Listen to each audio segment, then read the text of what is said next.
Mimpi Johannes van den Bos lewat tanam paksa yang berantakan.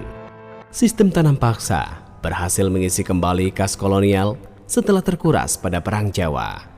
Ditulis oleh Indira Ardanariswari, dilansir dari tirto.id.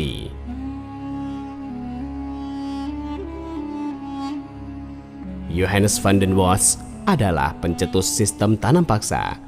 Ia merancang gagasannya menggunakan landasan yang sangat sederhana. Bos mengganti bentuk setoran pajak tanah yang semula uang menjadi tanaman bernilai ekspor. Ia ingin mendorong petani agar lebih rajin bekerja dan menciptakan kemakmuran bagi dua pihak, Belanda dan para petani. Namun, dalam kurun 40 tahun, yaitu dari 1830 hingga 1870, sejak pertama kali diperkenalkan, tanam paksa berubah menjadi sistem paling kompleks yang menyisakan berbagai persoalan sosial. Pola kehidupan petani di pedesaan berubah total. Hasilnya adalah kemiskinan terstruktur.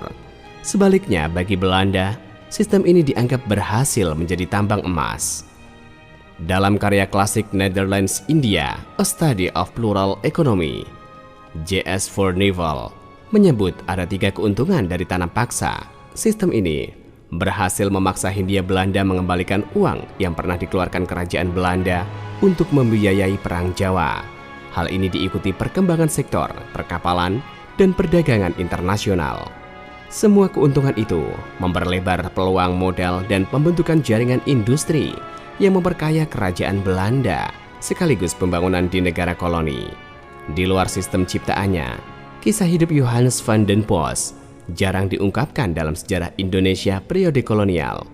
Bos memang tidak tinggal lama di Hindia Belanda. Jabatan tertinggi yang pernah dipegangnya di seberang lautan, yakni sebagai Gubernur Jenderal dan Komisaris Umum, hanya ia lakoni selama 4 tahun.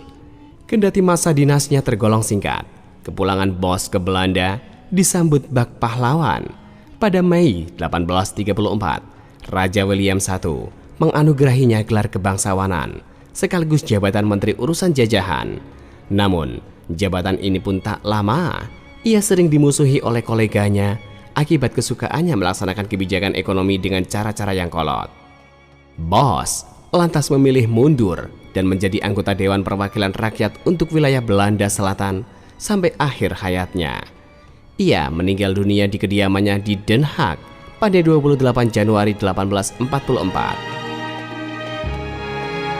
Dalam catatan sejarah Indonesia, Bos bakal selalu dianggap sebagai biang keladi penderitaan dan kemiskinan di kalangan petani sepanjang periode tanam paksa.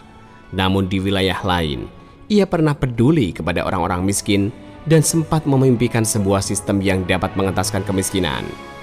Dalam makalah The Benevolent Colonies of Johannes van den Bos yang terbit di jurnal Comparative Studies in Society and History, ahli antropologi ekonomi asal Amerika, Albert Schrawers, menyebut Bos sebagai tokoh yang penuh ironi. Sebelum menjadi arsitek tanam paksa yang ujungnya menyengsarakan rakyat, ia pernah berusaha menghapus perbudakan di Suriname. Bos juga dikenal sebagai pendiri perusahaan amal untuk menanggulangi kemiskinan di Belanda dengan nama Maatschappij van Weldadigheid. Johannes van den Bos mengawali karirnya sebagai mekanik di Kesatuan Militer Belanda pada 1797. Ia secara sukarela dikirim ke Hindia Belanda dan naik pangkat menjadi letnan. Ketika merapat di Batavia pada 1798, ia salah satu dari puluhan pemuda naif lainnya yang bermimpi mendapatkan kehidupan lebih baik di tanah jajahan. Saat VOC bangkrut pada 1799, ia tetap tinggal dan mengabdi kepada militer Belanda.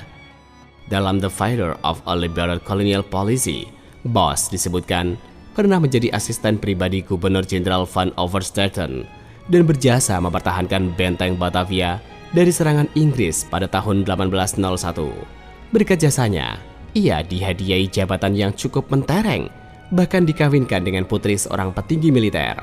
Namun kedatangan Herman William Daendels di Hindia Belanda pada 1808 membalik kehidupan Bos. Begitu Daendels mengambil alih pos pemerintahan sebagai Gubernur Jenderal, tanpa alasan jelas, Bos memilih mundur dari kemiliteran dan menjadi pengusaha. Pada tahun yang sama, Bos menggunakan uang pesangonnya untuk membeli beberapa ribu hektar tanah di sekitar Batavia. Di sana, ia membangun sebuah areal perkebunan yang dikelolanya selama 2 tahun. Pada 1810, Bos terpaksa pulang ke Belanda karena perselisihan ayah mertuanya, Jenderal de Sanderroy dengan Daendels.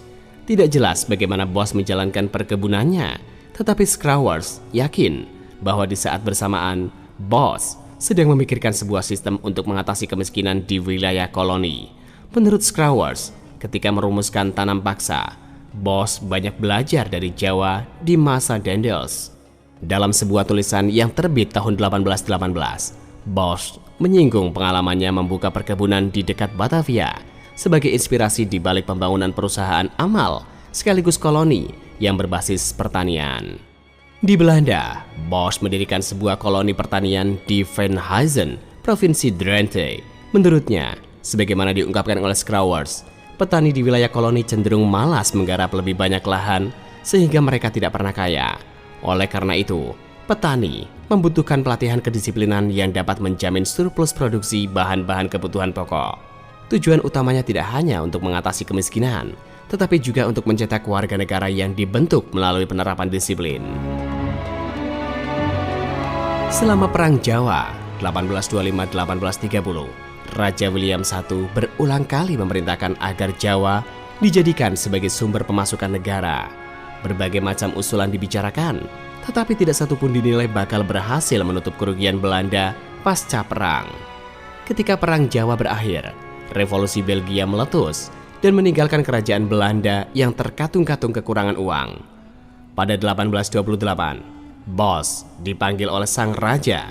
Ia ditunjuk menjadi juru selamat dengan tugas mengisi kas kerajaan dari hasil eksploitasi Hindia Timur yang tidak lain adalah Jawa. Maka 1 tahun setelahnya, sambil membawa rancangan sistem tanam paksa, Bos bertolak kembali ke Hindia Belanda sebagai gubernur jenderal dan tiba pada Januari 1830. Kembali kepada tulisan Albert Scrowers, Bos menciptakan tanam paksa berdasarkan model koloni pertanian yang pernah ia terapkan di Provinsi Drenthe, Belanda. Menurut Bos, kondisi sosial dan ekonomi di Belanda sangat mirip dengan kondisi di Jawa. Keduanya memiliki tingkat kepadatan penduduk yang rendah dan sangat bergantung pada sektor pertanian dengan lahan garapan yang masih terbentang luas. Eksploitasi sebenarnya bukan satu-satunya tujuan Bos saat merancang tanam paksa. Ia malah menganggapnya ibarat institusi sosial untuk meningkatkan kemakmuran negara koloni. Bos menampilkan sebuah sistem yang bebas dari liberalisme, layaknya sistem buatan Raffles yang berkutat pada sewa dan pajak tanah. Ia meyakini bahwa petani Jawa yang masih hidup dalam kemiskinan lebih baik dibebani jenis pajak yang tidak menghabiskan uang mereka. Jauh lebih mudah jika setiap desa menyerahkan 1/5 tanah pertaniannya untuk ditanami tanaman ekspor. Banyak ahli yang menilai usulan Bos itu tidak pernah dirumuskan secara tegas. Akibatnya, rancangan di atas kertas sangat berbeda jauh dengan pelaksanaannya. Jan Bremen dalam Keuntungan Kolonial dari Kerja Paksa menyebut beban kerja tanam paksa yang awalnya ditetapkan oleh Bos hanya 66 hari dalam 1 tahun, terkadang melebihi sampai 120 hari di daerah tertentu. Pembagian hasil dan penentuan jenis tanaman ekspor juga merugikan petani. Sistem yang kurang matang ciptaan Bos memungkinkan pejabat-pejabat lokal memberlakukan berbagai macam perubahan. Robert Van Niel dalam Sistem Tanam Paksa di Jawa juga sempat mengkritisi sikap Bos yang tidak tahu menahu soal kondisi alam dan jenis tanaman yang biasa ditanam petani Jawa. Ketika Bos pertama kali mengajukan tanam paksa, dia hanya berbicara hal-hal yang sifatnya umum tentang bagaimana produk pertanian itu ditanam, dipanen, dan diolah. Sepulangnya Bos ke negeri Belanda pada 1834, musuh-musuh Bos dari kelompok liberal berusaha mencampuri urusan tanam paksa. Sekitar tahun 1837, usulan berupa pembayaran upah langsung kepada petani sempat dipertimbangkan menjadi peraturan. Bos spontan menentangnya, tapi segera menyadari bahwa dirinya tidak punya cukup kekuasaan lagi untuk memperbaiki sistem buatannya sendiri. Pada akhirnya, tanam paksa hanya menjadi akhir dari angan-angan Bos menciptakan koloni tanpa orang miskin.